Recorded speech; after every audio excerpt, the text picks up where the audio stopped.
Hello प्यारे बच्चों, कैसे हो आप लोग। आई होप कि आप सब बहुत बढ़िया होंगे, घर पे वेल एंड गुड होंगे। बच्चों, सेल का फर्स्ट पार्ट हमने पढ़ लिया था। आज हम सेल का पार्ट नंबर 2 पढ़ेंगे। ज़्यादा टाइम बिल्कुल नहीं गवाते, शुरू करते हैं अपनी वीडियो। हम लोगों को आज जो पढ़ना है वो पढ़ना है टाइप ऑफ सेल्स, और इसके आगे आने वाले टॉपिक भी पढ़ेंगे धीरे धीरे, बिल्कुल आराम से।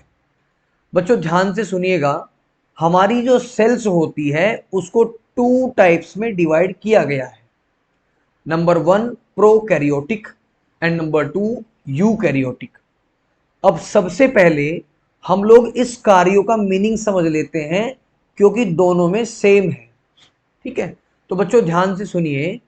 कार्यों का मीनिंग होता है न्यूक्लियस, ठीक है, यानी केंद्रक, जो कि सेंटर में होता है। सेंटर में तो होता ही है, लेकिन एक सेल का कर्ता धर्ता यानी कि मेन क्रिएटर भी इसी को बोला जाता है। ठीक है जी। अब बात आती है कि प्रोकैरियोटिक और यूकैरियोटिक में अंतर क्या है। तो एक छोटा सा अंतर मैं आपको बता दूं, बाकी तो हम डिटेल में भी पढ़ेंगे कि किस किस तरीके से इसके कई सारे पॉइंट्स बन सकते हैं, वो आपको इजीली बताए जाएंगे, डोंट वरी। तो ध्यान से सुनिए बच्चों, प्रोकैरियोटिक में और यूकैरियोटिक में केवल एक डिफरेंस है कि यूकैरियोटिक के अंदर वेल डिफाइंड न्यूक्लियस प्रेजेंट होता है। ठीक है, वेल डिफाइंड न्यूक्लियस प्रेजेंट होता है, लेकिन प्रोकैरियोटिक में ऐसा नहीं होता। इसके अंदर वेल डिफाइंड न्यूक्लियस प्रेजेंट नहीं होता। ठीक है जी, यानी प्रॉपर तरीके से हम कह सकते हैं कि इसके अंदर न्यूक्लियस की एब्सेंस रहती है, और अगर न्यूक्लियस होता भी है तो वो उसके सेंटर में नहीं होता, वो पूरी सेल में फैला रहता है छोटे छोटे टुकड़ों में। अब थोड़ा सा आप लोग दोनों को समझ लो, है ना। ये आपकी प्रोकैरियोटिक सेल है ना, ये आपकी प्रोकैरियोटिक सेल है और ये आपकी यूकैरियोटिक सेल है। ठीक है जी। इसमें क्या क्या चीजें हैं वो हम आगे पढ़ेंगे। आप केवल इस डायग्राम को आप देख लीजिए कि किस तरीके से हमको प्रोकैरियोटिक और यूकैरियोटिक में डायग्राम बनाना है। एक चीज कॉमन है, यहां पर आप लोग देख रहे हैं कि ये आपका जो है न्यूक्लियस है ना। यहां आपको कुछ नहीं दिखेगा। अगर आपको न्यूक्लियस दिखेंगे भी तो ये पूरी बॉडी में फैले रहेंगे, है ना, यानी प्रॉपर सेंटर में न्यूक्लियस प्रेजेंट नहीं होगा। ये दोनों की एक सबसे बड़ी पहचान है कि प्रोकैरियोटिक के अंदर वेल डिफाइंड न्यूक्लियस नहीं होता, यूकैरियोटिक के अंदर वेल डिफाइंड न्यूक्लियस होता है। अब थोड़ा सा डिफरेंस कर लेते हैं। देखो बच्चा, प्रोकैरियोटिक की बात सबसे पहले करेंगे, उसके बाद यूकैरियोटिक की बात करेंगे, या फिर वन बाई वन डिस्कस कर लेते हैं। तो चलिए, सबसे पहला पॉइंट स्मॉल इन साइज, यानी कि इनका साइज छोटा होता है। ठीक है, अब इनका साइज बड़ा होता है। अब डिफरेंस कर रहे हैं तो एक का छोटा होगा तो एक का बड़ा होगा। उसके बाद इनके अंदर केवल एक तरीके के यानी सिंगल क्रोमोसोम्स प्रेजेंट होते हैं, लेकिन यहां पर एक से ज्यादा प्रेजेंट होते हैं। ठीक है, प्रोकैरियोटिक के अंदर ऑर्गेनेलीज प्रेजेंट नहीं होते, जबकि इनके अंदर यानी यूकैरियोटिक के अंदर ऑर्गेनेलीज प्रेजेंट होते हैं। ठीक है बच्चों, अब ध्यान से सुनिएगा नेक्स्ट वाले पॉइंट को। नेक्स्ट वाला पॉइंट बहुत ज्यादा मेन है।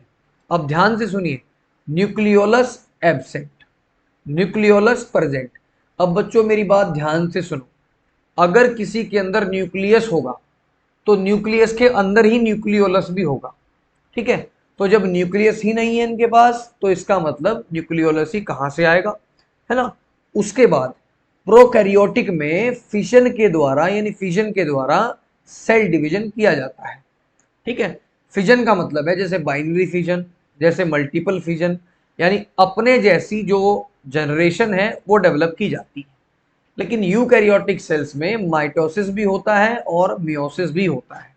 ठीक है जी। इसके बाद हम एग्जाम्पल्स की तरफ अगर ध्यान दें तो यहाँ पे आपका बैक्टीरिया और यहाँ पे आपका ब्लू ग्रीन एल्गी इसके सबसे तगड़े एग्जाम्पल हैं, और हमारे यहाँ पर मैन यानी हम लोग सबसे बढ़िया वाले एग्जाम्पल हैं, क्योंकि हमारे अंदर जो ग्रोथ की सेल्स हैं उनके अंदर माइटोसिस होता है, और जो जर्म सेल्स हैं उनके अंदर मेयोसिस होता है। ठीक है बच्चों, उसके बाद बात कर लेते हैं डिस्कवरी ऑफ सेल की, यानी कोशिका की खोज किसने करी। तो कोशिका यानी सेल की डिस्कवर करने वाले साइंटिस्ट थे रॉबर्ट हुक। ठीक है जी, कौन थे? रॉबर्ट हुक थे साइंटिस्ट। अब इन्होंने क्या किया था, इन्होंने 1665 में क्या किया, एक कॉक की स्लाइस बनाई, पतली स्लाइस, उसको एग्जामिन किया माइक्रोस्कोप के नीचे। अब भाई साहब ये क्या ऑब्जर्व करते हैं, इनको बहुत छोटे छोटे कंपार्टमेंट्स दिखाई दिए। ठीक है, वो कंपार्टमेंट्स इनको बिल्कुल कमरे की तरह लगे, जैसे बहुत सारे कमरे हो। अब लास्ट में देखा कि जो भी कंपार्टमेंट हमें दिखे हैं वो सारी की सारी जो सेल्स यानी रूम्स रखे हैं वो डेड है ना। तो इन्होंने क्या किया था, इन्होंने सबसे पहले डेड सेल्स को खोजा था, जिसको खोजने के लिए 1665 इनका ईयर था।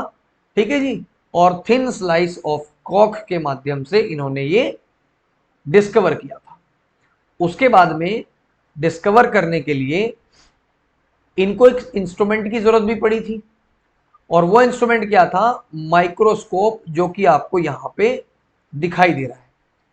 उस माइक्रोस्कोप को डिस्कवर करने वाले साइंटिस्ट थे एंटोनी वॉन ल्यूवेनहॉक, जिनकी फोटो आप यहां पर अपने सामने देख सकते हो। ठीक है जी, किसी भी छोटी चीज की, है ना, मान लो बहुत छोटी है, ये तो हमें दिखाई भी दे रही है जो आपकी स्क्रीन पर है, लेकिन बहुत छोटी चीज होती है जिसको हम आंखों से नहीं देख सकते, तो हम उसको किससे देख सकते हैं, हम उसको माइक्रोस्कोप की हेल्प से देख सकते हैं। माइक्रोस्कोप आपका ये है जो आपकी चीजों को मैग्नीफाई करने में यानी बड़ा करने में मदद करता है। कुछ इस तरीके से आपका माइक्रोस्कोप शो होता है। ठीक है बच्चों, आपके स्कूल में भी ऐसे माइक्रोस्कोप्स अवेलेबल होंगे। उसके बाद बच्चों बात करते हैं सेल थ्योरी की। सेल थ्योरी अपने आप में एक मूवी की तरह है। जैसे हम लोगों की अपना एक लाइफस्टाइल होता है, अपने एक नियम होते हैं, ऐसे ही सेल के भी नियम है। सेल के नियम क्या है, पहले आप ये देख लो कि नियम देने वाले भाई साहब थे कौन।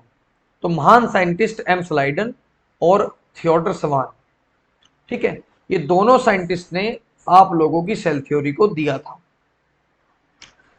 According to cell theory, cell is a structural unit of life, cell is a functional unit of life. और बात इसने कुछ गलत भी नहीं कही, क्योंकि हमारी बॉडी में सारे काम को करने के लिए सेल ही तो है, तो इसीलिए इसको फंक्शनल यूनिट बोल दिया। हमारी बॉडी के अंदर हमें शेप देने वाली सेल ही तो है, इसीलिए इसको स्ट्रक्चरल यूनिट बोल दिया, तो कोई गलत बात नहीं बोली। उसके बाद सेल थ्योरी का एक अलग और नियम है कि सभी सेल्स प्री एग्जिस्टिंग सेल्स से ही पैदा होंगी। अब इसका मतलब क्या है भाई साहब, सबसे पहले मान लीजिए आपके पास एक सेल है, तो उस एक सेल से आप दो सेल बना सकते हो, उन दो सेल से आप चार सेल बना सकते हो आराम से। लेकिन अगर ये एक सेल ही प्रेजेंट ना होती तो ये बाकी भी प्रेजेंट ना होते, ना बाकी ये बनते। तो यही बात कही थी हमारे साइंटिस्ट ने कि हमारी सभी सेल्स, जो पहले से सेल्स आपकी अवेलेबल है, उन्हीं से बनती है। इस बात को लेकर रुडोल्फ विर्चो एक साइंटिस्ट थे, उन्होंने एक नारा दिया था, एक स्लोगन दिया था, ओमनिस सेल्यूला ई सेल्यूला। ठीक है बच्चों, यानी हर ऑर्गेनिज्म का निर्माण, यानी हर सेल का निर्माण प्री एग्जिस्टिंग सेल से होता है। ठीक है जी, हर एक ऑर्गेनिज्म अपनी लाइफ को केवल एक सिंगल सेल से शुरू करता है। ठीक है बच्चों, आई होप कि आपको ये पता चल गया होगा। उसके बाद सेल शेप की बात करेंगे, तो सेल शेप में बहुत सारे शेप आपके आ जाते हैं। ये डिपेंड करता है कि किस तरीके का फंक्शन आपकी सेल परफॉर्म कर रही है, यानी the shape of the cell depends upon the function it performs. The shape of cell में चेंज और फिक्स्ड, यानी चेंज भी हो सकती है और फिक्स्ड भी हो सकती है। वेरिएबल शेप के लिए आप WBC और अमीबा को चेक कर सकते हो, बाकी सारी जो सेल होती हैं वो सेम साइज की होती हैं।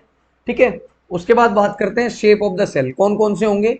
सबसे फर्स्ट में स्पेरिकल, स्पेरिकल शेप जैसे आपका अंडा होता है बहुत एनिमल्स का। स्पिंडल शेप्ड जैसे आपकी स्मूथ मसल फाइबर्स होती हैं। उसके बाद में इलोंगेटेड यानी नर्व सेल जैसे बहुत लंबी होती हैं। किडनी के जैसी आपकी स्टोमेटा होती है, ये वाली स्टोमेटा है। और डिस्कॉइड आपकी RBC होती है, ये आप लोग देख सकते हो। उसके बाद बात करते हैं सेल साइज की। तो स्मॉलेस्ट सेल जो है हमारी वो है माइकोप्लाज्मा, जिसको हम लोग PPLO कहते हैं। लार्जेस्ट सेल ऑस्ट्रिच का अंडा होता है, ये आप लोगों को बखूबी पता भी है, इसको ज्यादा समझाने की नीड नहीं है। उसके बाद मैन में स्मॉलेस्ट सेल जो होती है वो आरबीसी होती है, यानी रेड ब्लड कार्पसल्स, और लॉन्गेस्ट सेल जो होती है वो होती है आपकी नर्व सेल यानी तंत्रिका कोशिका। ठीक है बच्चों, सेल नंबर की बात करें तो सेल नंबर के हिसाब से आप लोगों की सेल को दो भागों में बांटा गया है, नंबर 1, नंबर 2। नंबर 1 में यूनिसेल्यूलर, नंबर 2 में मल्टी सेल्यूलर। जो ऑर्गेनिज्म सिंगल सेल का बना होगा, यानी ऐसा ऑर्गेनिज्म जिसकी बॉडी केवल एक सेल से बनी हो, उसे हम कहेंगे यूनिसेल्यूलर। जिसकी बॉडी बहुत सारे ऑर्गन, बहुत सारी सेल्स से बनी हो, बहुत सारी सेल्स से बनी हो, उनको हम कहते हैं मल्टी सेल्यूलर ऑर्गेनिज्म। ठीक है जी, जैसे कि हम लोग मैन, ठीक है, जैसे अमीबा आपका सिंगल सेल ऑर्गेनिज्म होता है। उसके बाद बच्चों स्ट्रक्चर की बात करेंगे। स्ट्रक्चर में आपको एक सिंपल सी स्ट्रक्चर में बना के दिखा देता हूं। यहां पर इस तरीके से आपकी कोई सेल आप अज्यूम कर सकते हो। इसमें क्या होता है, तीन चीजें होती है। नंबर 1 पे आपका होता है न्यूक्लियस, जो मेन क्रिएटर होता है आपकी सेल का। नंबर 2 पे होती है प्लाज्मा मेम्ब्रेन, नंबर 2 पे होती है प्लाज्मा मेम्ब्रेन यानी प्लाज्मा झिल्ली। इसको हम लोग सेल मेम्ब्रेन के नाम से भी जानते हैं। ठीक है बच्चों, पहला हो गया न्यूक्लियस, दूसरा हो गया प्लाज्मा मेम्ब्रेन। नंबर 3 पे आते हैं, ये वाला पोर्शन जो है आपका, यानी सेल मेम्ब्रेन और न्यूक्लियर मेम्ब्रेन के बीच का जितना भी पोर्शन है आपका, उसको कहते हैं साइटोप्लाज्म।